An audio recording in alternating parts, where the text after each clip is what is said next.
সবচেয়ে বড় বিষয় যে এখানে চলো দেখি এটা কি। চলো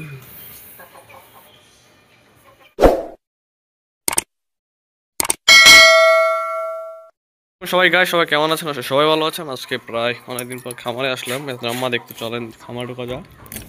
চলেন, আহা মনে হয় ডিম পারছে একটা, চলো দেখি তো। সবচেয়ে বড় বিষয় যে এখানে চলো দেখি এটা কি। চলো কোনটা ডিম পারছে কাটা জানে এখন।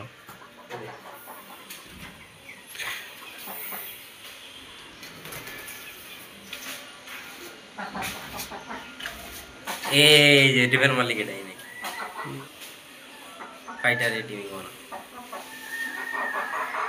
পুরো ডিম পার সাইজ তো অনেকটু হয়েছে, অন্য তো কোন যায় না।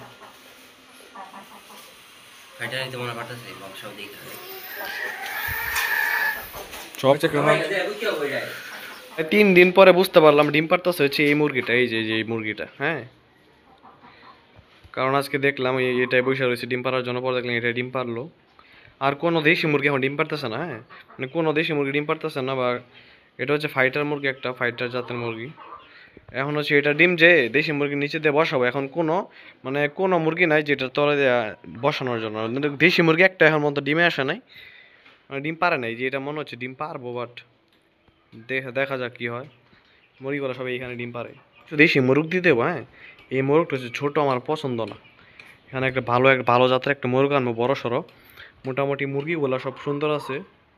আরও আরও কিছু মুরগি আনবো ইয়া থেকে, বাজার থেকে, তারপরে দিব। হ্যাঁ, আর এখন খাবার দিতেছে হচ্ছে লেয়ার ওয়ান খাবারটা দিতেছি, কারণ সবগুলো মুরগি মোটামুটি ডিমে এসে পড়বো। ডিমে এসে পড়লে লেয়ার ওয়ান ছাড়া কোনো বিকল্প নেই। আপনি যে ফিড দেন মুরগির সম্পূর্ণ পুষ্টিটা পাইবো না। হ্যাঁ, এর জন্য লেয়ার ওয়ান দিতেছি। মোটামুটি সব ঠিকঠাক আছে। আর ওইখান দিয়ে পর্দা নামানো আছে, কারণ এখান দিয়ে বাতাস আসে, প্রচুর বাতাস আসে এখান দিয়ে। হ্যাঁ, মানে আজকে হচ্ছে এখন তো শীত, বাতাসটা আসতে আরও সমস্যা।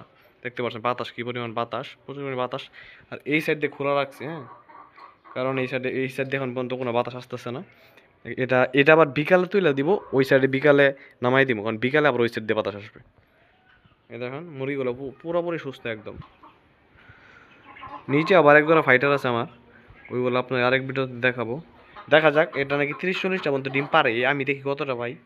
যার কাছে আগে আসছিল সে নাকি 40টা পর্যন্ত ডিম পাইছে। এখন ইনশাল্লাহ আমি কয়টা পাই, 6টা পাই আলহামদুলিল্লাহ। এই যে এই মুরগিটা হচ্ছে ডিম পারবো কিছুদিনের মধ্যে, যদি পায়রা দেয় তো এটা নিচে ফাইটারে ডিম দিয়ে বসাই দিব। দেখেন পুরো একদম সুস্থ আছে মুরগিগুলো এখন পর্যন্ত। আর বলছিলাম তো এই মুরগিগুলোকে ভ্যাকসিন দিব, আর এই মুরগিগুলো গাম্বুরও ভ্যাকসিন দিব, আর গাম্বুর রানী খাদের ভ্যাকসিন দিব। যেটাই দেই, যেটা আগে দিয়ে আপনাদেরকে অবশ্যই দেখাবো কীভাবে দিতে হয় ভ্যাকসিন, এটা অবশ্যই দেখাবো। হ্যাঁ।